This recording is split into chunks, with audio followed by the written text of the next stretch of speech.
Ciências da Natureza, EJA, fases 1 e 2, professor Anderson Rodrigues, aula de número 6.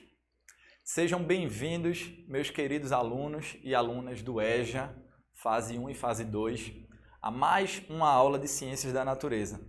Nessa nossa aula, estaremos mais uma vez aprendendo um conteúdo muito importante, tá certo? Que está diretamente associado, relacionado com a nossa vida, com o nosso cotidiano, com o nosso dia a dia. Eu espero que vocês estejam bem, se cuidando bastante, tomando todas as medidas de precaução para que a gente possa atravessar esse momento tão complicado que nós estamos vivendo da pandemia da Covid-19 o mais rápido possível e que muito em breve nós possamos nos encontrar em sala de aula e termos um contato mais próximo, tá certo? Eu tenho certeza que a gente vai passar por isso o mais rápido possível e que muito em breve estaremos juntos. Nessa nossa aula de Ciências da Natureza, nós iremos tratar sobre o eixo vida e ambiente. O objeto de conhecimento que estaremos estudando nessa nossa aula trata sobre o letramento científico, tá certo? Nessa aula a gente vai estar aprendendo alguns conceitos relacionados ao campo da ciência, tá bem? E iremos perceber a ciência em nossas práticas sociais. Iremos aplicar os conhecimentos científicos nas situações cotidianas, tá certo? E iremos estar estudando e aprendendo várias situações que envolvem a ciência, tá certo? E estaremos refletindo sobre essas situações e ações que envolvem a ciência. E começamos essa aula de hoje fazendo a seguinte pergunta, tá certo? Onde podemos enxergar a ciência? Será que ela é algo comum? Se a gente pudesse definir a ciência, será que a gente encontraria a ciência em todos os locais, em todos os ambientes? Será que a gente precisaria de algum equipamento, de algum instrumento para visualizar a ciência? Nós observamos, gente, e nós vamos confirmar através de todos os conteúdos, de todos os conceitos que iremos estudar nessa nossa aula, que a ciência ela é algo bem mais comum do que nós imaginamos. A ciência ela vai estar presente em todos os momentos da nossa vida, em todas as ações, quando a gente está dormindo, quando a gente está comendo, quando a gente está trabalhando, em todos os momentos a ciência ela vai estar presente. E ao final da nossa aula a gente vai conseguir perceber com mais clareza várias situações da nossa vida, várias situações cotidianas em que a ciência ela está intimamente relacionada, tá certo?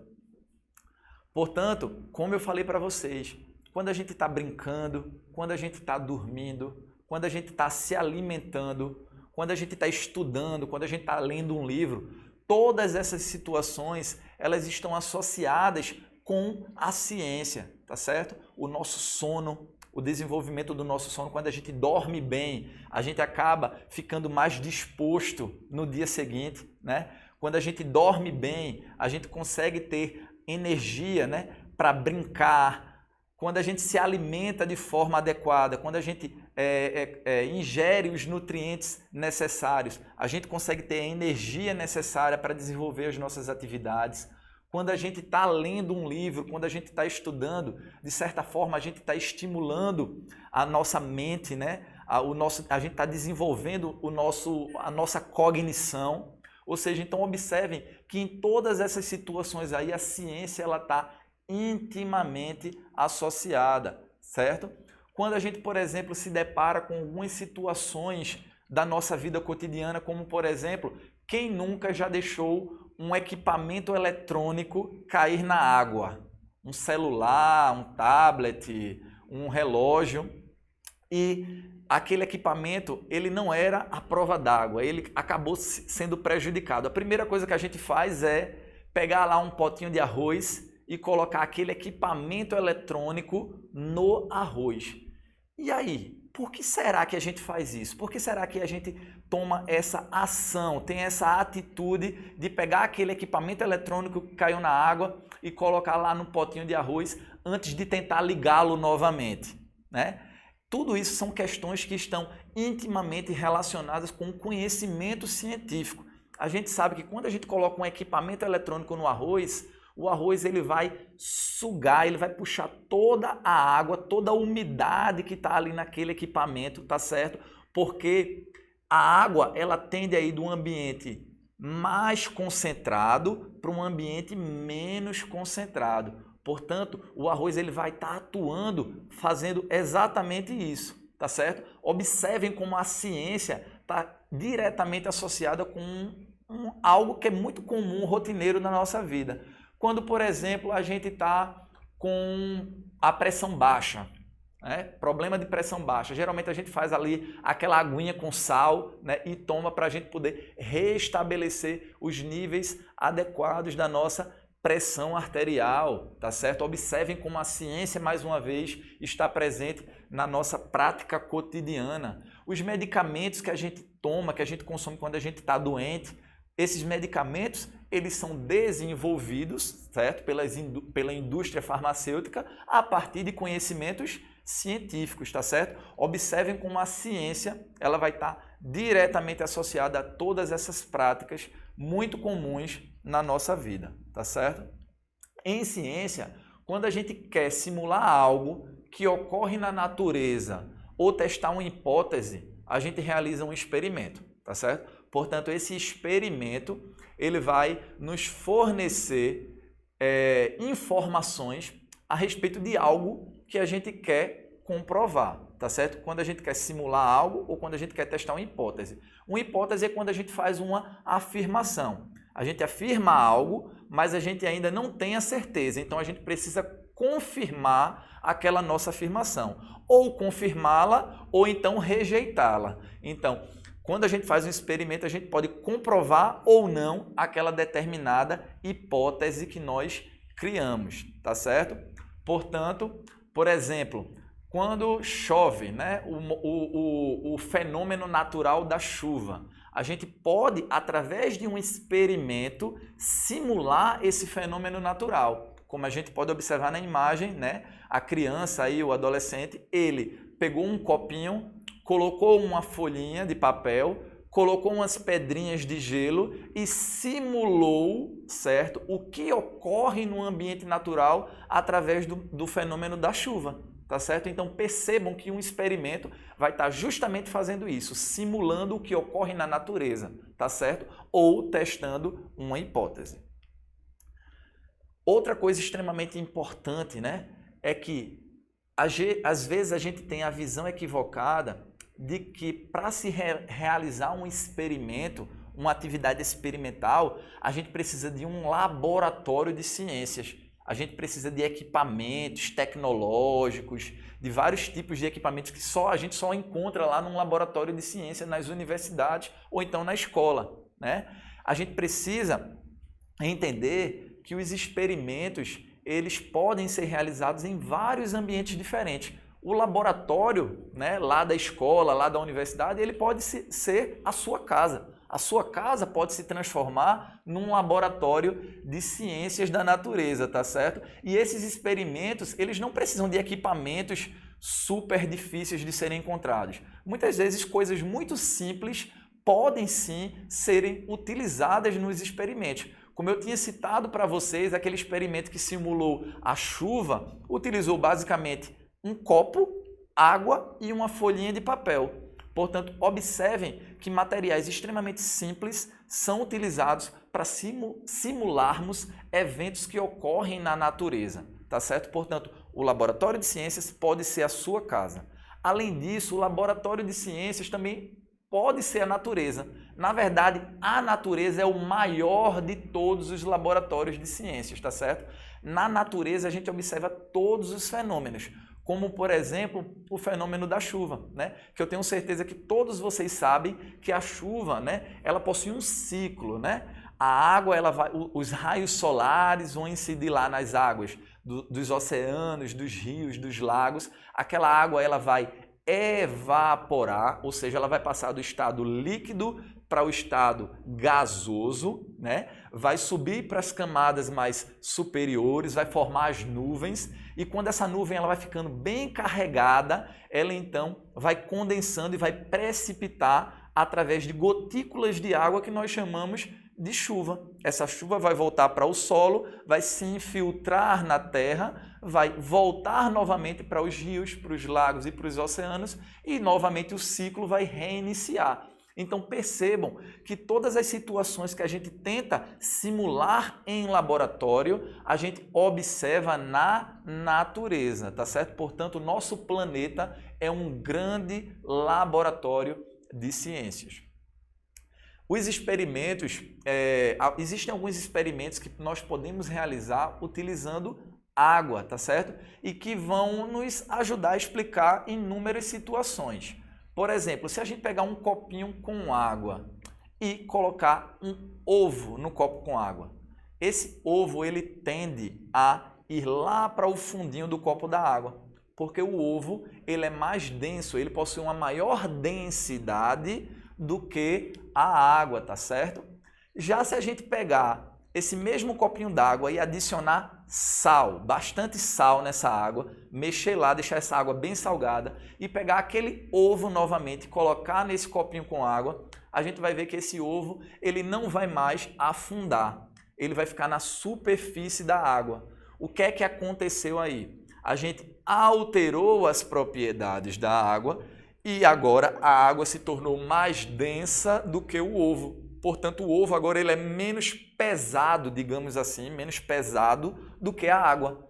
Portanto, a água tende a ficar no fundo e o ovo na superfície. Então, percebam que é um experimento extremamente simples. Nós utilizamos apenas um copo, água, sal e um ovo, né? E então, observamos uma das propriedades dos materiais, das substâncias, que é a densidade. Outro experimento muito simples que a gente pode realizar utilizando a água, que é super fácil de realizarmos na nossa casa, é um experimento mostrando os estados físicos da água, tá certo? Quando a gente pega geralmente um copo com água bem gelada e a gente não toma aquela água de imediato, a gente colocou lá água gelada e a gente deixou aquele copo em cima da mesa durante alguns minutinhos. Se a gente for lá naquele copo novamente, for lá pegar aquele copinho com água, a gente vai observar que ele vai estar suado, tá certo? Será que aquele suor, que o copo está todo suadinho por fora, será que aquele suor foi a água do copo que vazou? E aí? Será que a água do copo vazou e foi a água interna que fez com que o copo ficasse todo molhadinho na superfície externa? Sabe qual é a resposta para essa situação? No ar que nós respiramos existe umidade. Quando a gente colocou aquele copinho com água gelada lá em cima da mesa, esqueceu ele lá, o que é que aconteceu? Como a água estava gelada, a água no estado de vapor, né, que está no nosso ar através da umidade, ela encostou na superfície do copo e como o copo estava geladinho, aquela água passou do estado gasoso para o estado líquido. Portanto, aquele suorzinho que a gente vê na borda do copo, em volta do copo de água geladinha, não é a água interna que vazou do copo, mas sim o vapor de água que está no ar que nos circunda, que quando encostou na superfície do copo gelada, a água passou do estado gasoso para o estado líquido. É bem interessante, não é verdade? Um experimento extremamente simples e que a gente pode fazer na nossa casa e muitas das vezes nas nossas práticas diárias isso acontece e a gente não se dava conta. Mas eu tenho certeza que a partir de agora isso vai ficar bem consolidado na mente de vocês e quando isso voltar a acontecer vocês vão saber explicar para as pessoas que estiverem no seu entorno, tá certo?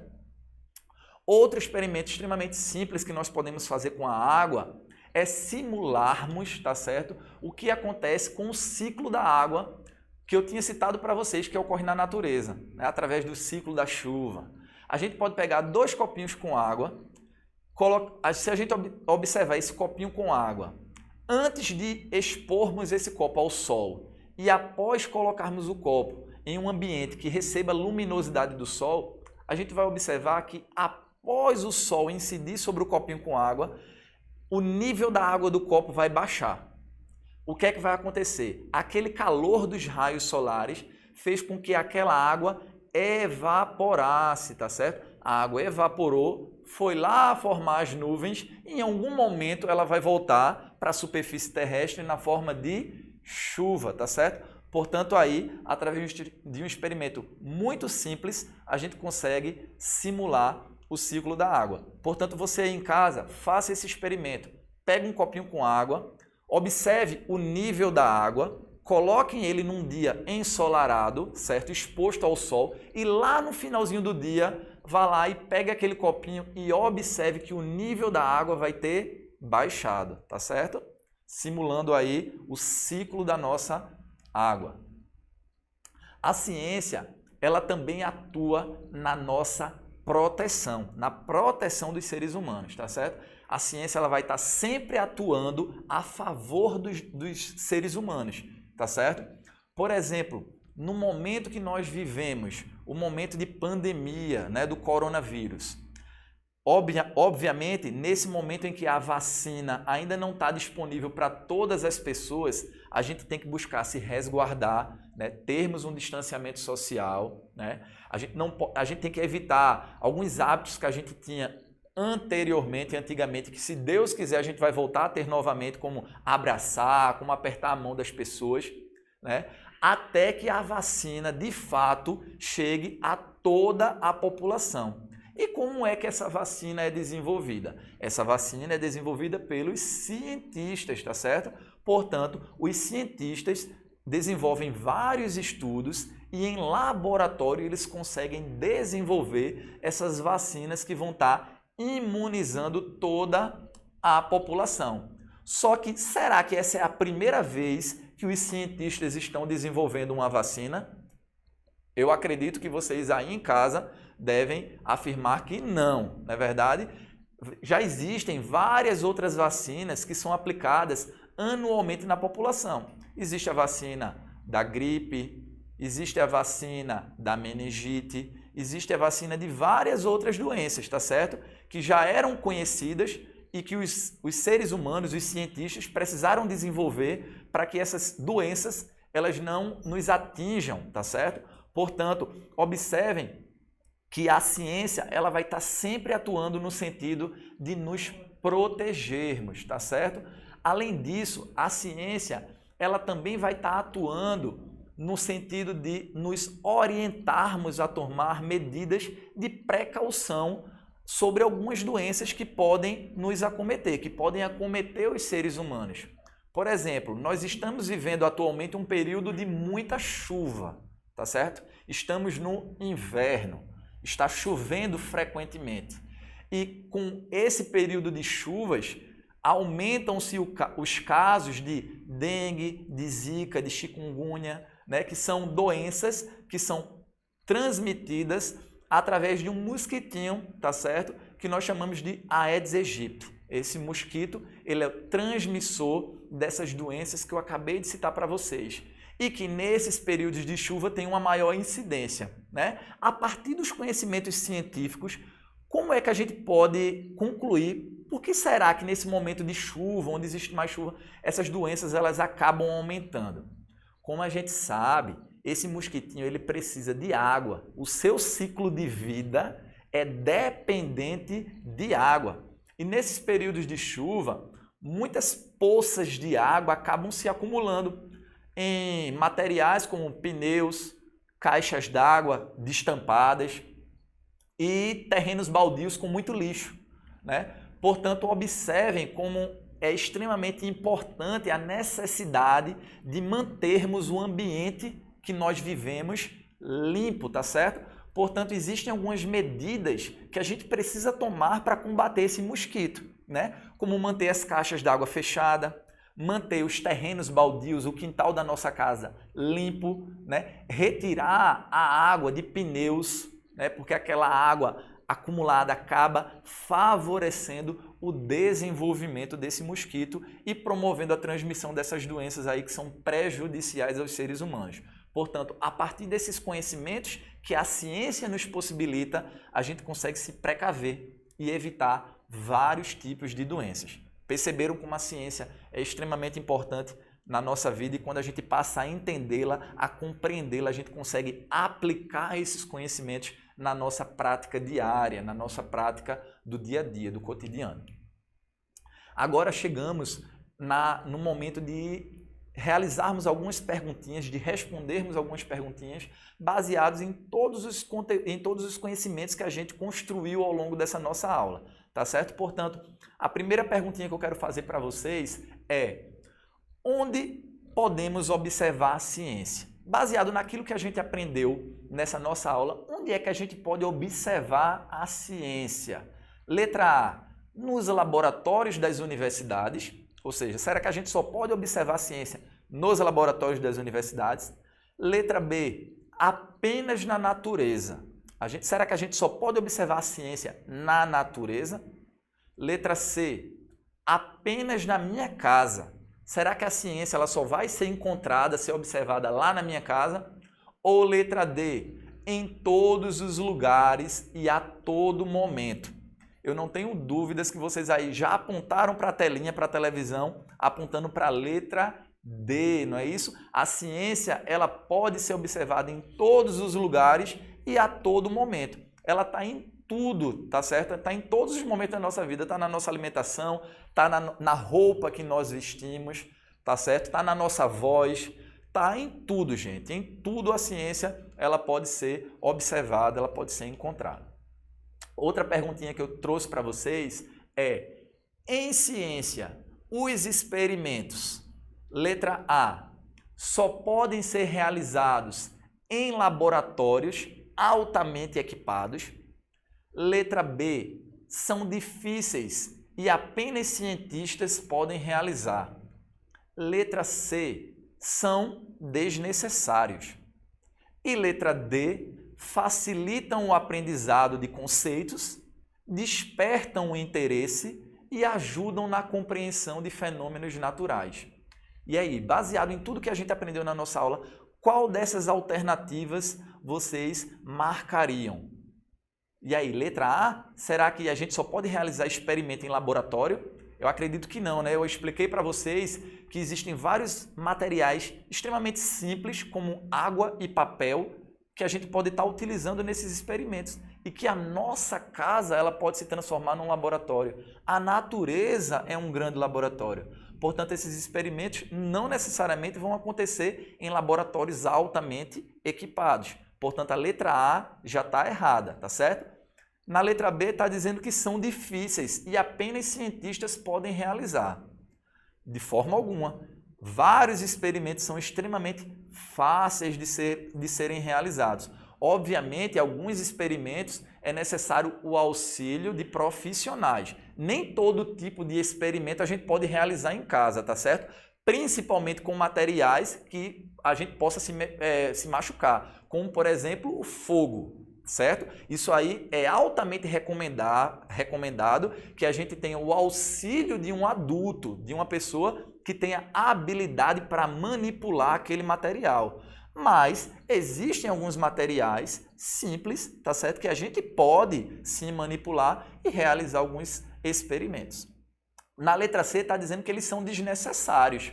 Eu acredito que não, né? Os experimentos eles nos ajudam a elucidar, a entender várias questões. E além disso, eles são fundamentais, por exemplo, no desenvolvimento das vacinas, que vão nos ajudar nesse momento tão difícil que a gente está vivendo. Portanto, a ciência, os experimentos são importantíssimos. E eu não tenho dúvidas que vocês já conseguiram compreender isso daí, tá certo? Portanto, a última alternativa que falta é o qual? A letra D. Os experimentos facilitam o aprendizado de conceitos, despertam o interesse e ajudam na compreensão de fenômenos naturais. Afinal, quando a gente realiza um experimento, a aula de ciências acaba ficando bem mais divertida, não é verdade? Do que só quando a gente fica estudando conteúdo, apenas conceitos. Quando a gente faz uma atividade prática, né, aquilo dali que a gente está estudando passa a fazer sentido, porque a gente consegue enxergar aquilo na nossa realidade, no nosso dia a dia. Portanto, vocês marcariam aí, não tenho dúvidas, letra D. Agora, gente, chegamos no momento de revisarmos tudo aquilo que a gente aprendeu na nossa aula, tá certo? Nessa aula a gente aprendeu que a ciência ela faz parte da nossa vida e ela está em tudo que realizamos. Também aprendemos que os experimentos podem ser realizados em ambientes como a nossa casa, não necessariamente em laboratórios altamente equipados, mas a nossa casa ela pode se transformar num laboratório.